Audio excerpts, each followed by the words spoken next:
Hey everybody, and welcome back to Calc 3 Online.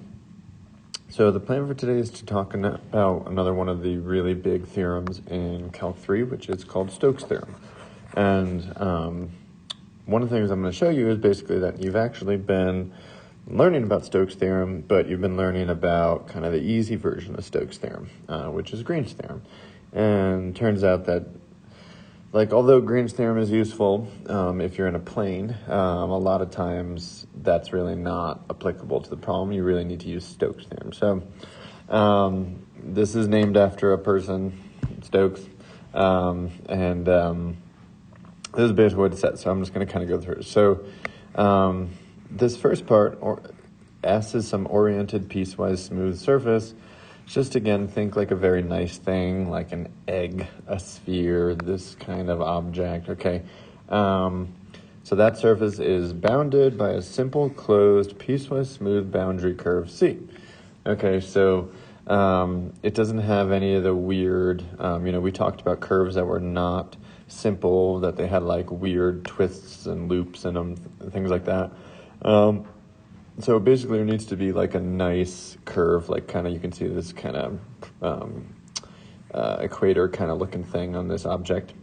No weird curves on it. And we give it the positive orientation. So that's kind of the anti-clockwise one that we're used to, right? And if F is a vector field, whose components have continuous partial derivatives on any open region in R3 that contains S, then we get this. So this is saying that the line integral around the curve, okay, is the same thing as the double integral over S, the surface, okay, of the curl of F dotted with ds. So this is a surface integral. So it's saying that the line integral of like a boundary curve is the same thing as surface integral of that thing.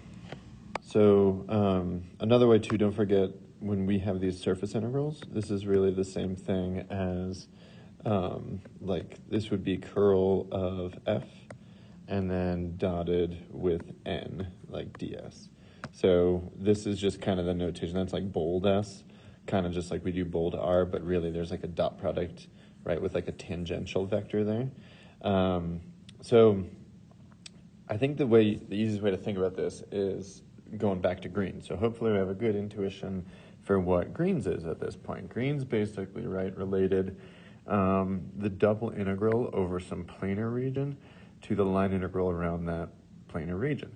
Now we're just bumping everything up a dimension. So you can kind of think of it this way. It's like if you drop, this boundary curve down, okay, you get some sort of planar.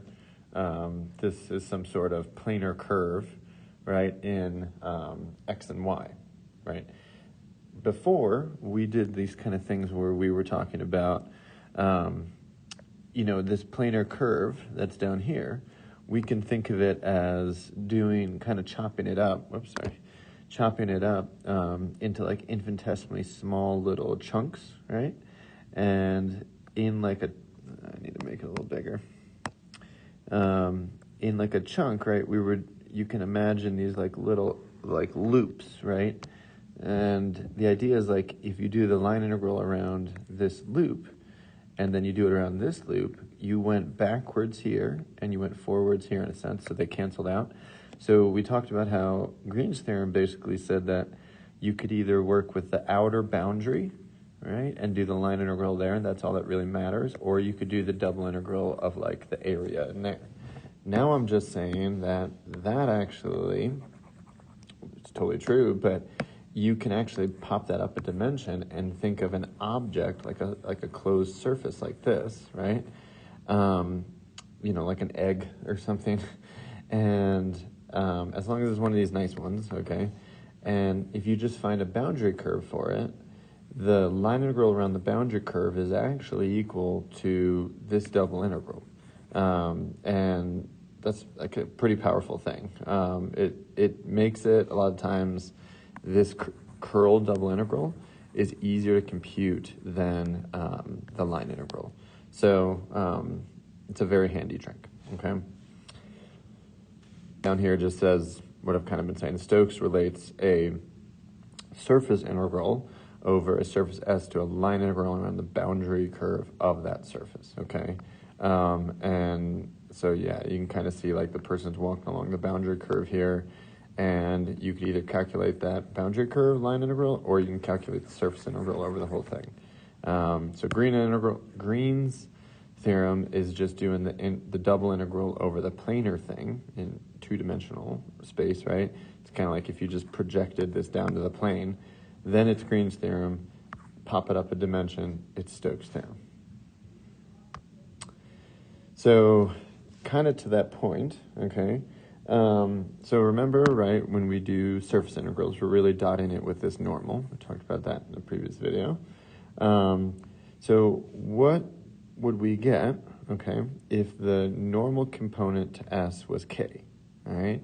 So if you think about what that means, right, if the normal component to the surface was K, right, so here's like some surface, okay, that surface, if its normal vector is K, right, if its unit normal is K, then it says that this thing is a planar curve. And in that case, right, so now by Stokes' theorem, line integral f dot dr here would equal this double integral over the surface, curl of f dotted with ds, but we know that surface integrals like that, oops, I dropped an L, curl of f, it's really dotted with like the normal vector, ds.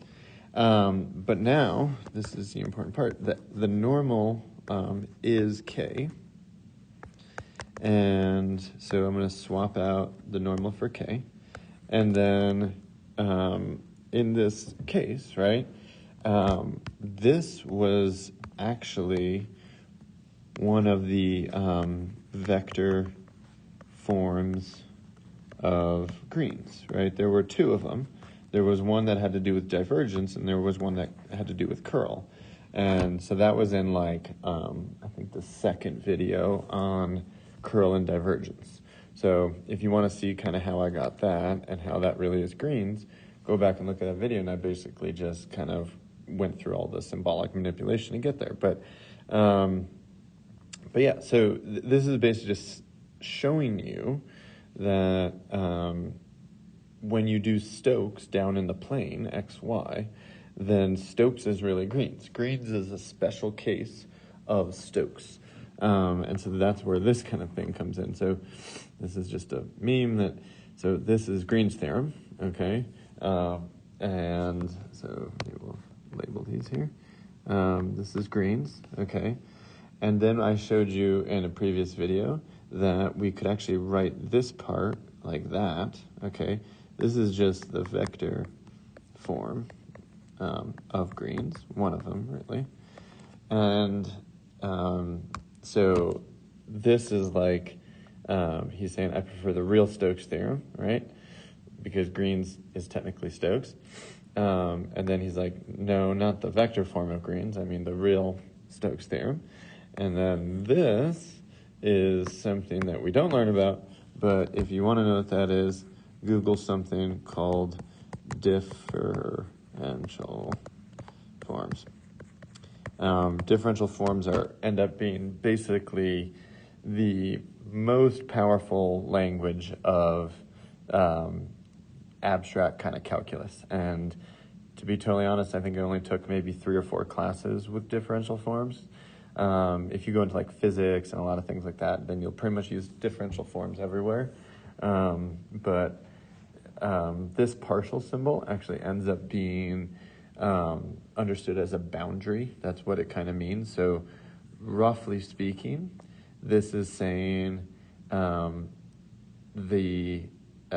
also right in here, I almost said dw, but it's d omega. That's a lowercase omega. That's a capital omega. Basically, this is think of this as like derivative of omega, and the del operator is basically like the derivative, okay? And then this is the, you're taking the kind of the derivative of the thing. This is the thing over here, right? Thing. And then this is the boundary of the thing, and that's what this symbol kind of means. It's the boundary of the surface of where the thing is defined. So I'm not going to get into that too much more. I know that probably made no sense, but differential forms are really, really useful. And if you go into a lot of like the applied sciences, you end up using differential forms a lot. But that's all I want to say on that. So all I want you to see here is Stokes Theorem is really just more general, more abstract version of greens. If you're good with greens, we're not doing anything different. I'm just saying that instead of planar surfaces, right, that's a surface, I can basically do the same thing with, more kind of what we think of as like a three-dimensional surface like this. And I can do the same idea that greens does, where you're looking at like the line integral around the boundary and comparing that to the double integral of this surface integral. You're doing the surface integral of the object. So a lot of times, right, what we would do is we would have some problem where we need to find a line integral, and we might just use Stokes because it's way simpler to use Stokes to do the double integral than it is to do the line integral, okay? So I just want to kind of go through this. So we want to orient C. So this is C right here. It's a curve of intersection between the plane and the cylinder. And we want to orient C so that it's counterclockwise when viewed from above. So you can see kind of the arrows going counterclockwise, right? That's kind of the standard positive orientation. So first step, whenever you're doing Stokes, you're going to need this curl of the vector field. So we got to start by computing that thing. So curl of f in this case would be equal to this. Right? We got del cross f basically, and we do that cross product out. You're going to actually get a lot of zeros, which is nice. Like in here, you're taking the derivative of this with respect to y, which is going to go away. This with respect to z, which is going to go away. And so you'll actually get nothing in the j component also. All said and done, you're going to get the vector 0, 0, and then 1 plus 2y. And then if we're doing a surface integral, right, of this curve of intersection, the easiest surface just described there is the plane, right? Y plus z equals 2 is, a rectangular plane, but the way we can get the cut that we need of it is going to come in when we do the bounds on the double integral. But this is basically my surface that I'm going to do the surface integral for. So this is almost like Green's theorem in this case because it's planar surface, but it's not an XY planar surface. It's like tilted in 3D. So you do need to be a little more careful in a sense. But I can define this thing as z equals 2 minus y, right? And then this is one where because I can parameterize it, or because I can define it as z equals 2 minus y, I can do the thing where I can let y equal y and just x equals x. And then that's my parameterization. And then I can just go ahead and use this. And this is just, when we talked about surface integrals, we said that given these kind of special cases, right, we can, instead of dealing with the normal and actually doing all the dot products out and everything, we kind of have these formulas in a sense that end up being kind of helpful. And there's different ones depending if you wanted to define it as y equals 2 minus z, and then z equals z and x equals x. It would have gotten something kind of looks similar but a little different. But this is the one when x equals x, y equals y, and z equals the g of xy function. And so my, here, P, Q, and R just come from F. Now we're going to be using curl of F, okay, because, again, that's my, that's my thing that I'm dotting with it. And so it's actually going to be pretty nice because the fact that I got 0 and 0 here means that P is 0, Q is 0, and so we actually just have R, okay? And so to do this line integral, after all said and done, you basically can just do the double integral of 1 plus 2y dA. And so now, all of a sudden, we're back in a chapter 15 problem. And if I was doing a double integral here, I would just see that, we can project this down to a circle down here in the plane. And so that tells me my bounds and everything, right? And then basically implies that I should do the problem in polar. So this is the same thing as going the full 0 to 2 pi around. 0 to 1 is the radius. That's just because it's the cylinder, x squared plus y squared equals 1. And then you have 1 is 1, 2 is 2. This y is r sine theta, right? And then we got the Jacobian r dr d theta. And then, honestly, it's a pretty nice integral from that point. The r integral is polynomial. It's really nice. And then you're going to integrate a sine later on. Also pretty nice. I'm not going to go through all that. Basically, you should get 1/2 of 2 pi eventually, and then that equals pi. So that's it. But what I explained a lot of things there, but when you get good at these things, what you'll sort of notice is that, like, you hopefully will know this kind of quickly. You'll compute your curl and you'll realize, oh, I've got only interesting things in R. And so then you can just jump to here really quickly. And then you can just set up and do a double integral, a fairly nice one. So this one definitely is a good example of something that's a lot quicker to do with Stokes than it is to do with like the normal line integral, basically. And again, it's a Stokes problem because there's something in the z component. If the z component is 0, basically, then it really is Green's theorem, and you can think about it with Green's theorem. But and even there, a lot of times, I'm actually solving it thinking like a Stokes theorem thing in my head, and it just works out to have nothing in the z component, basically. So, okay.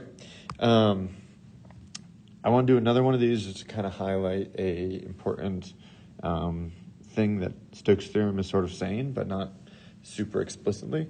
So I'm going to use Stokes to compute the double integral, the curl of f dot ds, this surface integral, where f is given by this, and s is the part of the sphere, has radius 2, that lies inside the cylinder, x squared plus y squared equals 1. So over here in this figure. So the surface, it's kind of like the cap on the sphere right up there, okay?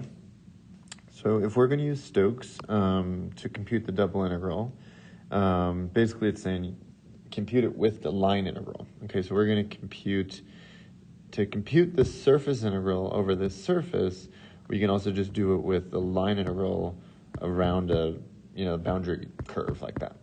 And so this boundary curve, given this sphere and this cylinder, it's really just the intersection, right, of those two objects. So if I take my x squared plus y squared equals 1, and I basically put in a 1 there, right, I'm going to have 1 plus z squared equals 4, or z squared equals 3, and z would be plus or minus root 3. Now, I'm on the upper one, right?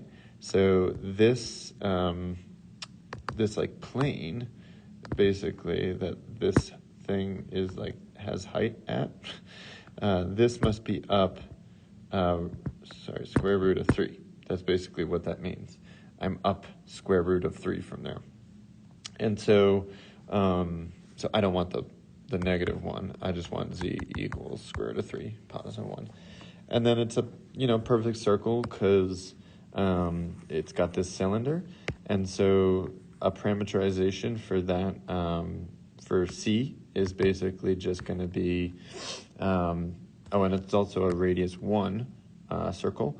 So it's going to be, r cos theta, r sine theta, and then Z is just fixed to be at root 3. And so, if I'm going to do the line integral, I'm basically just doing an dot dr, which is the same thing as, f of r of t dotted with r prime of t dt. And so I need to figure out r prime. It's going to equal this. And I'm switching over to t's, which maybe I should be more careful on, but let's say those were t's. And so now I can just go do f of r of t, and I would get that. And all this is this right here, x times z, right? Cosine times root 3, so root 3 cos t. Get all the rest of them that way. Then you really are all good to go. You can just go do f of r of t, which I have right here, dotted with r prime of t dt. And if you do that out, you would get this. And if you look, right, you got negative root 3 cos t sine t, positive root 3 sine t cos t. So you really got a 0 dt, so you get 0. So the solving of it, not maybe the most impressive part of the problem, but I wanted to highlight a very important thing about what Stokes is letting you do here. So we did it where we had the surface be the sphere, right, and the cylinder that intersection curve. But you could switch out, it does not say, like the surface of intersection is what matters, right? S is this blue thing right here. That does not need this other part and this other part of the sphere. You could easily describe, like, there's lots of them, but you could describe like an ellipsoid, like an egg, that would kind of be defined, something like this. And this egg could still have the same curve of intersection with, no, it's too high. Sorry, let me, I overdid it with how high I wanted it. I don't know what I was thinking there.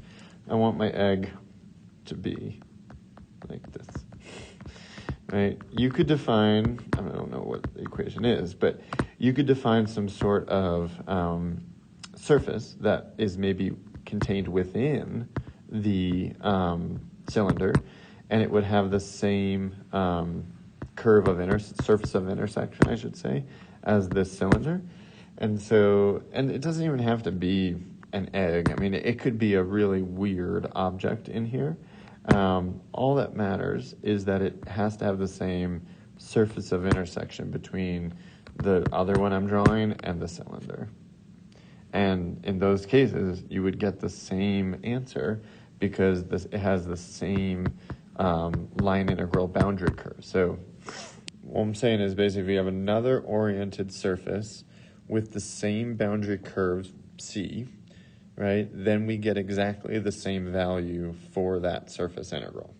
So it's basically independent of the surface as long as you have the same boundary curve, right? So, again here, it didn't have to be that planar surface y plus z equals 2. I could have picked another one, but that's like the easiest one. So one of the cool powers of Stokes Theorem is that you have a lot of choice when it comes to this blue surface. You don't have choice with what the boundary curve is. That needs to be the same for both of them. But over here, the surface can be all sorts of things. And you just need to make sure that whatever surface you pick has that boundary curve.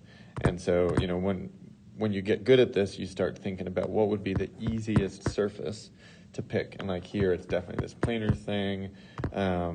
Here you were kind of given all the surfaces, so you had nothing to pick, but that becomes a big part of this too. So last thing I want to do here, I just kind of want to make a connection between what we just talked about here and things that we kind of know well at this point. So I know I said this at the very beginning of chapter 16 that basically there's going to be all these theorems that we're going to learn, and all of them kind of are like the fundamental theorem of calculus. The fundamental theorem of calculus relates this stuff between the endpoints, right? That's this thing over here, to just the subtraction of the boundary of that stuff between. So f of b minus f of a, right? Think of it as like this is the, boundary of the region, right? And this is kind of all the stuff between the region, right? That's what the integral does for you, adds up all that stuff. So Green's theorem was a planar thing, right? A 2D thing. And this over here is the line integral, which is basically just the boundary, right? And so it's saying the line integral here is equal to the double integral of this stuff inside, right? And it's not super clear, probably, but, there's actually more similarities than just boundary and stuff inside. There's also a derivative, actually, in all these things.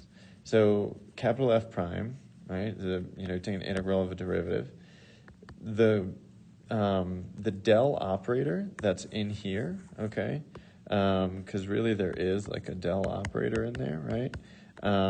Curl, or this, which is defined with this del operator, this is basically higher dimensional derivative symbol. You want to think of that as just a derivative symbol.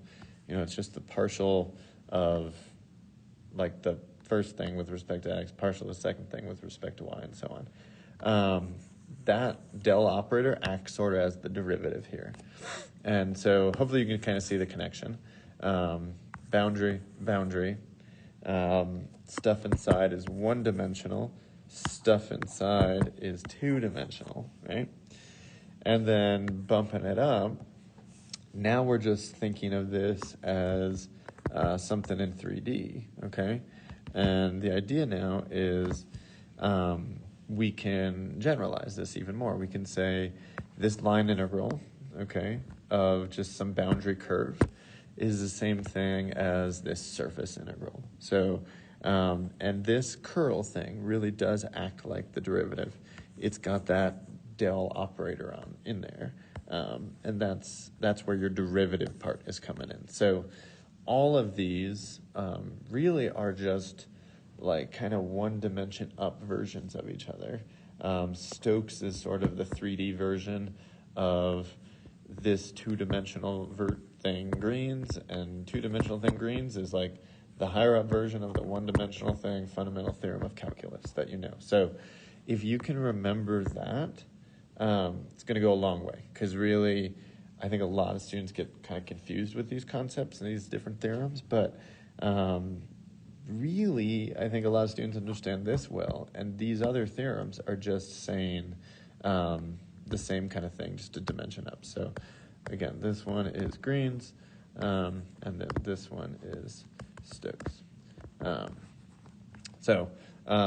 this is, of course, the fundamental theorem. We're just going to go fundamental theorem of calculus, otherwise known as the one-dimensional Green's theorem, or the two-dimensional down version of Stokes' theorem, if you want to think about it that way. Okay, that is all I wanted to do in this video.